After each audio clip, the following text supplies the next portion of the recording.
इस देश की फाइनेंस मिनिस्टर निर्मला सीतारमन की एक वीडियो सोशल मीडिया पर काफ़ी तेज़ी से वायरल हो रहा है, जिसमें निर्मला सीतारमन एक व्यवसायी को निर्मला सीतारमन से माफ़ी मांगते हुए देखा जा सकता है। दरअसल हुआ ये कि चेन्नई के कोयम्बटूर में एमएसएमई के एक कार्यक्रम में शिरकत करने फाइनेंस मिनिस्टर निर्मला सीतारमन गई थी, जिसमें व्यापारियों को जीएसटी के जटिलताओं पर बात करने के लिए बुलाया गया था। जिसमें से एक व्यवसायी जो श्री अन्नपूर्णा होटल चेन के मालिक हैं, जिसका नाम श्रीनिवासन है, उन्होंने जीएसटी के जटिलताओं पर बात करते हुए अपने बात को रखी, जिसमें उन्होंने कहा कि क्रीम से भरे बन पर 18% जीएसटी लगाया जाता है, जबकि बन पर कोई जीएसटी नहीं है। ग्राहक अक्सर कहते हैं कि मुझे बस बन दे दो, क्रीम मैं खुद लगा लूँगा। इसके बाद आगे श्रीनिवासन कहते हैं कि वित्त मंत्रालय ने मिठाइयों पर 5% और नमकीन पर 12% जीएसटी लगाया है, क्योंकि उत्तर भारत में लोग बहुत मिठाई खाते हैं। तमिलनाडु में मिठाई, नमकीन और कॉफ़ी एक साथ खाते हैं। कृपया इसके लिए एक समान जीएसटी लें। जीएसटी में भ्रम के कारण कंप्यूटर भी भ्रमित हो जाता है, ये कहना था श्रीनिवासन का। जिसके बाद हुआ ये कि एक दिन बाद निर्मला सीतारमन ने श्रीनिवासन को अकेले मिलने के लिए बुलाया, जिसके बाद उनसे माफ़ी मंगवाई गई। तरीके से होना ये चाहिए था कि जब इस देश के व्यापारी वर्ग निर्मला सीतारमन को अपना समस्या जब बता रहे हैं, तो उन पर एक सीरियस फाइनेंस मिनिस्टर होने के नाते उन पर विचार करना चाहिए था, गौर करना चाहिए था, जीएसटी के जटिलताओं पर को समाधान करने की कोशिश करनी चाहिए था। लेकिन हुआ इसके उल्टा, और निर्मला सीतारमन ने उसे निजी तौर पर बुलाकर माफ़ी मांगने के लिए कहा। आप वीडियो में देख सकते हैं।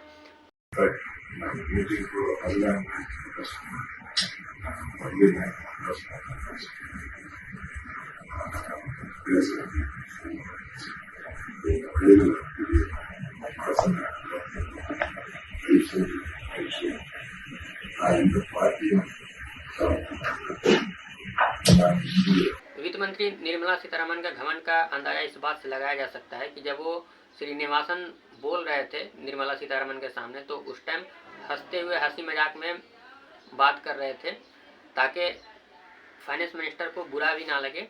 लेकिन उस टाइम तो निर्मला सीतारमन कुछ नहीं बोली, लेकिन उसके जस्ट दूसरे दिन उन्हें एक निजी जगह पर बुलाकर और उन्हें प्रताड़ित किया और माफ़ी मांगने के लिए दबाव बनाया।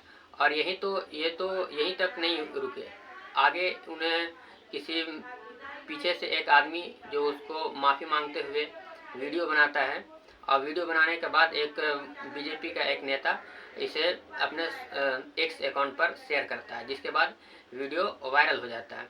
वायरल होने के बाद विवाद बढ़ जाता है। विवाद बढ़ता हुआ देख तमिलनाडु के बीजेपी के अध्यक्ष ने माफ़ी मांगी है और बताया है कि ये मेरी अधिकारियों की गलती है, जो निजी एक मुलाकात के वीडियो को सार्वजनिक तौर पर इन्होंने फैला दिया।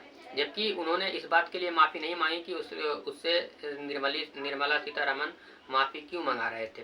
कायदे से ये होना चाहिए था कि जो देश के व्यापारी वर्ग में जो दिक्कत है जीएसटी को लेकर, जीएसटी के जटिलताओं को लेकर, उसको समाधान करने की कोशिश करना चाहिए था।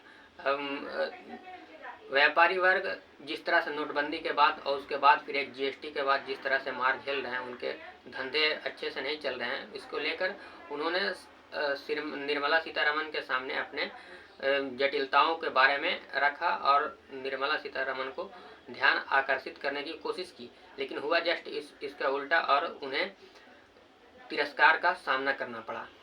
इस तिरस्कार की घटना पर लोकसभा में नेता प्रतिपक्ष राहुल गांधी ने अपनी प्रतिक्रिया दी है और एक्स पर अपने पोस्ट में लिखा है कि जब कोयम्बटूर में अन्नपूर्णा रेस्टोरेंट जैसे छोटे व्यवसाय के मालिक हमारे सरकारी कर्मचारियों से सरलीकृत जीएसटी के बारे में मांग करते हैं तो उन्हें अनादर किया जाता है। वहीं दूसरी तरफ जब कोई अरबपति मित्र नियमों को तोड़ता है, कानून को ताक पर रखता है या राष्ट्रीय संपत्ति हासिल करना चाहता है, तो मोदी जी उस पर रेड कारपेट बिछाते हैं।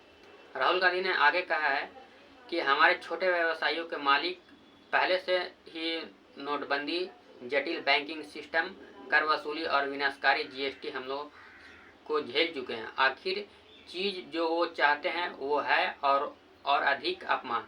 लेकिन जब सत्ता में बैठे लोगों के नाजुक अहंकार को ठेस पहुंचती है तो ऐसा लगता है कि अपमान ही वह चीज़ है जो वो देंगे।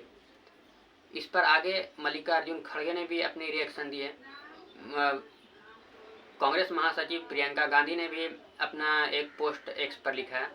मल्लिकार्जुन खड़गे ने कहा है कि कोयम्बटूर में जीएसटी दरों की जटिलताओं पर चिंता व्यक्त करने पर एक स्थानीय उद्यमी श्रीनिवासन का उपहास उड़ाया गया, जो ये बेहद दुर्भाग्यपूर्ण है। यह घटना वित्त मंत्री के अहंकार को दिखाता है। वित्त मंत्री निर्मला सीतारमण क्या अब इस देश को संदेश देना चाहते हैं कि जो कोई भी जीएसटी या टैक्स की जटिलताओं पर बात करेगा उसको इस तरह से उपहास किया जाएगा, मजाक उड़ाया जाएगा, उससे माफ़ी मंगवाया जाएगा। जीएसटी, ये वित्त मंत्री ऐसी हैं जो जिस पर आप जरा सोचिए उस बिजनेसमैन पर क्या क्या बीत रहा होगा, क्या साइकोलॉजिकली क्या उस पर इफेक्ट पड़ रहा होगा। वो सोच रहा होगा कि क्यों मैं ये बात को वित्त मंत्री निर्मला सीतारमण के सामने रखा, क्योंकि इस तरह से उसका मजाक उड़ाया गया, उसका वीडियो बनाया गया, उसका पूरा सोशल मीडिया पर सर्कुलेट किया गया, जिसे पूरा देश ने आज देखा। इस तरह से अगर व्यापारियों के साथ, व्यवसायियों के साथ अगर आप सरकार करेगी तो क्या वो अपने समस्याओं को सरकार के पास कभी भविष्य में रख पाएंगे, अपनी जटिलताओं को बता पाएंगे?